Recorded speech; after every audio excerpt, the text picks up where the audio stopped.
Welcome back. I'm glad to see you here in my channel where we talk all things art and history of art. So today we're talking about the most exciting part of history of art for many, if not for all, Renaissance. The time of legendary Leonardo, Michelangelo and Raphael. Not the Ninja Turtles, but the OG artists who redefined the way we see the world today. So what was the Renaissance all about? It was a rebirth, a return to classical ideals of beauty, symmetry and naturalism with a new humanist spin. Renaissance is famous for its love of naturalism, that is, the accurate description of the human form and shape. Everything about a natural world as well. Take Michelangelo's David, created between 1501 to 1504. It's not just a statue, it's a great story, but it's also a celebration of the human body, perfectly proportioned and standing in contrapposto, which is just a fancy word for casually leaning. Maybe we should start using it in our regular language. Let me know in the comments what you think about that. Michelangelo was drawing inspiration directly from ancient Greece. If you haven't watched my video about Greece, you'll find a link to it in the description. There you can learn more about the ideals of Greek sculptures, and not only sculptures but art in general, but with more intense emotions and details. It's like classical art on steroids. One of the biggest breakthroughs of the Renaissance was the invention of linear perspective. Artists like Filippo Brunelleschi and Masaccio figured out how to create the illusion of depth on a flat surface. This allowed artists to create realistic 3D spaces in their paintings. Just look at Masaccio's Holy Trinity, created 1427. We can actually feel the space receding into the background, almost like you could step right into the scene. It's not just a flat wall of figures anymore.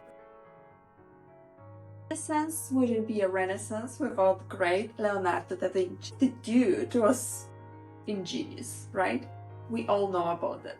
But let's have a deeper look at why and how. He was a genius in both art and science, and that shows in works like Vitruvian Man, where he explores human proportions, blending science with art. And of course, there's Mona Lisa, created in 1503. Her mysterious smile and the use of sfumato, a technique where colors blend softly, shows how Leonardo mastered the subtleties of human expression. She's becoming a culture icon for a good reason.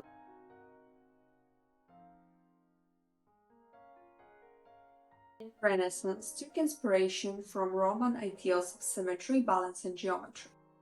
Brunelleschi's dome of Florence Cathedral of Santa Maria del Fiore, 1436, was a monumental achievement showing the Renaissance love for precision and grand design.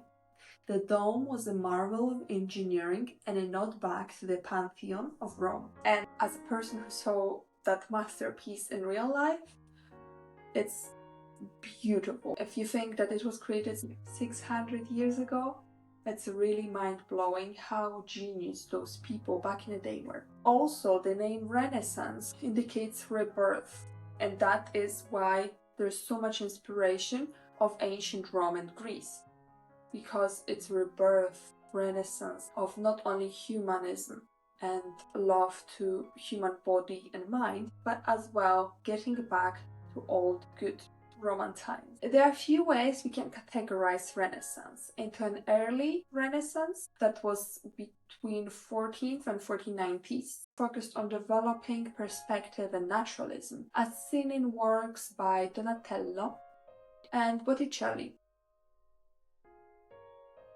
The later one is High Renaissance, between 1490 to 1520s. This is where things hit their peak, with the minds of Michelangelo, Leonardo and Raphael, perfecting everything that came before. Another division of Renaissance was dividing Renaissance into three main periods.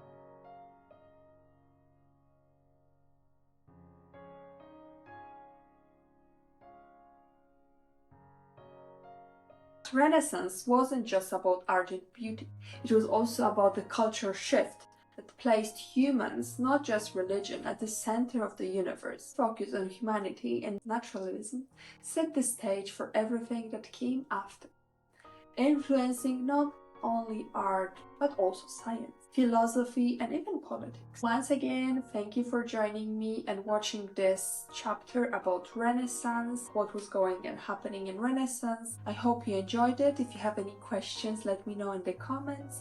And a small favor, if you are still here, please click that subscribe button and be my another gorgeous follower. In the next episode, we'll be talking about Baroque, where things are very emotional, very dramatic, very extra.